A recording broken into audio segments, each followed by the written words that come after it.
Yo guys, what is up? It's your boy TRUEDBZ back with another video, and today I'm going to be doing another discussion video on a topic that I've already teased before. I actually did this on my channel update video for 2024, and it changed a little bit.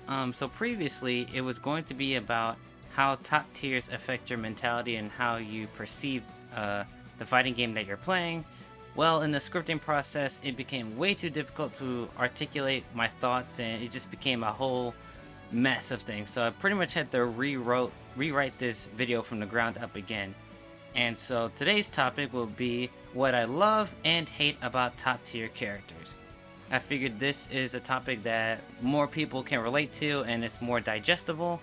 And so yeah, that's what I'm going to be talking about today. So going over what I'm going to be talking about specifically, so first up, I'm going to be talking about what is a top tier character in my opinion, what are the things that people look for in a top tier character and how they're categorized. Next, I'm going to be talking about what I dislike about top tier characters. After that, I'll be talking about what I do like, and then I'll end it all off with a final conclusion. So with that being said, let's talk about what makes a character top tier. Top tier characters comes in many varieties depending on the game. Top tier characters can come from any archetype to rushdown, zoners, grapplers, puppet characters, and many more. The three main things that make a character top tier in my opinion is 1. Ease of use, 2. One-sided risk reward, and 3. The ability to neutralize system mechanics. These aren't the only way characters can be top tier, but in my experience, these are the most consistent ways top tiers are determined by the players and myself. Ease of use is self-explanatory. If your character's game plan is easy to do while being very effective against all types of players, then the barrier of entry can't be a negative factor for anyone not to pick up the character as a main or secondary. For example, in DragonBall FighterZ, Bardock in Season 1 was considered to be the best character.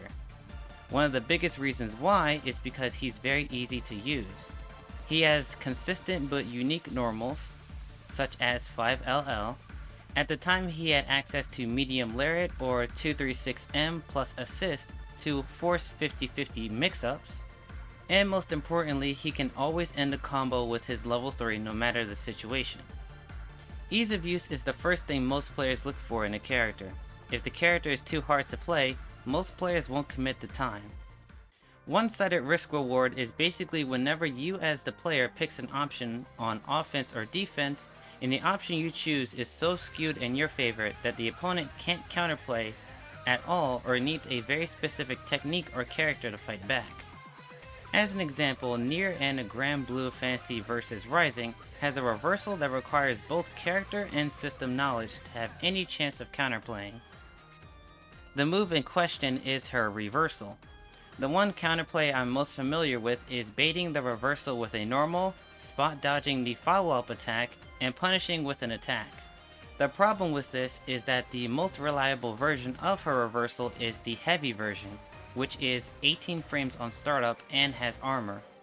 If you mess up on the counterplay, the reversal hard knockdowns on hit, and she can also have the option to combo after the move into another mix-up. That's not even including the numerous ways Nier can punish your counterplay by delaying her reversal, grabbing you, or just running out of the corner. Overall, it's okay that a character has one or maybe two types of these moves in their kit, but when a character has lots of moves, setups, and or gameplay scenarios like this, that's when a character gets to top tier territory. The ability to neutralize system mechanics is becoming a more prominent thing to look out for in modern fighting games. Games like DragonBall FighterZ, Street Fighter 6, Granblue, Fantasy vs Rising, Guilty Gear Strive, and others has more in-depth and strong system mechanics to aid new players and to equalize their rosters in terms of strength. Top tier characters now more than ever need to be able to limit the use of system mechanics against them to shut down the majority of characters and the players themselves. My best example here is Labcoat 21 from DragonBall FighterZ. Labcoat 21 can neutralize Super Dash with 236 and 214. She can neutralize the roster's power creep of damage by debuffing the opponent. She can neutralize Reflect by anti-reflecting with 5H, 236, 5S, 5M, and if the opponent goes on the offense after a Reflect, she can barrier and punish the move. With more powerful system mechanics being implemented, characters need to be strong enough to deal with them, but the top tiers are the ones that can remove them from the equation. Now that I've explained what I think makes a character top tier, now I want to go over why I love and hate them. What I hate about top tiers. They can create bad habits. Bad habits in a fighting game sense are created when options are very strong at a certain level of play, and the player isn't forced to look beyond the first layer of that option. In most cases, when it comes to top tiers, the option being picked is usually broken, and so becomes the default option regardless if the situation calls for it. Players that lack situational awareness becomes victim to bad habits. And if the option causing the bad habits either gets nerfed or the player base becomes more keen to counterplaying, the player with the bad habit may never learn how to improve, or they may just quit altogether, because the way that they play isn't rewarding them as it once did. The difference between low tier bad habits and top tier bad habits is that over time, low tier players will have to improve more quickly, as the effort to play those characters are usually higher than top tiers. Also, most top tiers have multiple ways of creating bad habits, and so if one option didn't work, then they have many others to pick from. For example, in Dragon Ball FighterZ, Super Saiyan God Super Saiyan Vegeta had his 214 command grab buffed to now it has 2 hits of guard point. Because of this change, the amount of players playing him skyrocketed, and now most Blue Vegeta players falls into the trap of using his 214 as his only neutral option. 214 has many ways of being countered, like sparking when he launches at you, floating or fast falling to evade, and the most useful is staying grounded while crouch blocking. Blue Vegeta's grab whiffs on crouchers, and if you get hit by his command grab and he combos it, his combos afterwards can be limited due to hit stun, and he also can't SKD without spending resources. Regardless of these weaknesses, newer Blue Vegeta players still relies on this very bad habit. Players lose their identity. Top tier characters has the unfortunate effect of dehumanizing players and or claiming one's identity.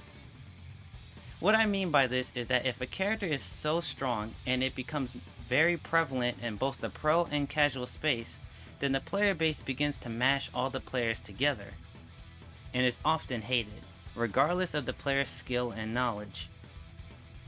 This is a major issue in the pro space where top tier characters rule the tournaments, as relatively the same 2 to 5 characters are being played because of their strength. Outside the pro space, casuals often see tournament results or character usage charts, and they soon believe that those characters are the only ones that matter in the game, and that the only reason those players are winning is because the characters are carrying them to victory. This is a very toxic mindset, as this dehumanizes the pro players and the characters often steal their identities, and as a result the pro space just becomes a bunch of stats of how many top tier characters are being picked. Look at these examples from Dragon Ball FighterZ and the Street Fighter 6 pro scene.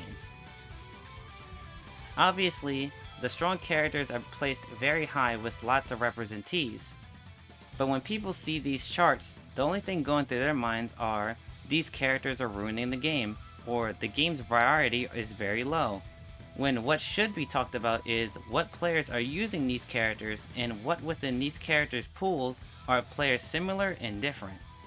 The former and latter thoughts are valid ones, but the former ones are often less critical and more inflammatory. They can destroy the reputation of the game instantly. Top tier characters' influence can be so strong thanks to social media, content creators, and pro players. Once the word gets out that certain characters is strong or broken, then the game's lifespan is on a timer. With the current state of the gaming industry, making changes on a dime to fix or address characters can be a slippery slope, and not every company can do quick fixes every time the player base breaks something. Game developers want the majority of their characters to be strong, so it doesn't discourage anyone to play their game.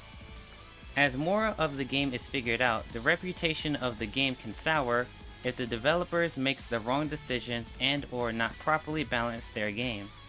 With us being humans, we tend to remember the mistakes or problems of something more so the positives. And as the old saying goes, the first impressions are the most important. Some people still believe that UI Goku and Bardock are top tiers in Dragon Ball FighterZ. Some players still believe Striker, Hitman, and SwiftMaster are top tiers in DNF Duel. Though they might have gotten buffed recently, I'm not too sure. Speaking of DNF Duel, that game is the perfect example of this topic. The 3 characters I mentioned before wasn't the only reason why the game fell off so hard, but they was a major factor in it. Those 3 were so much better than everyone else that animosity grew within the player base, and even after the devs nerfed them, they didn't buff anybody else in the roster to bring them up in strength. And so the players that played those characters threw in the towel. Of course, the DNF Duel situation is way more complicated than that, but character balance, or lack thereof, still did major damage to the game's reputation. Now I'm going to be talking about what I love about top tier characters. They can be a great gateway into the game. Top tier characters can be a great way into the game because of how strong they are. They give players the feeling of strength and power that low tiers can't do. Especially if the character is the best in the game, then the whole roster is their playground and you can just truly bully people. And therefore give a positive feedback loop of the game. This does have a downside. If counterplay rises or the character gets nerfed, the player won't have the same positive feedback loop anymore and they might leave the game bitter. As a small example, Luke and Ken and Street Fighter 6. Back in the early days of Street Fighter 6, most players were happy that those two were strong, because they are simple yet powerful and the barrier of entry wasn't that high. This created a positive feedback loop, and so those player bases skyrocketed, especially after the honeymoon phase. There is a controversy right now because of Ken and Luke nowadays, but I remember before the game came out, a lot of players were excited to play Luke and especially Ken. They are still very strong in the current version of the game, so the positive feedback loop hasn't diminished too much in my experience, but thanks to the internet, the character balance situation in Street Fighter 6 may influence the feedback loop and players may begin to leave if Ken or Luke is nerfed too heavily. They have huge player bases and information. Having lots of information is a great way of learning something new, and top tiers is the easiest way of getting a lot of info.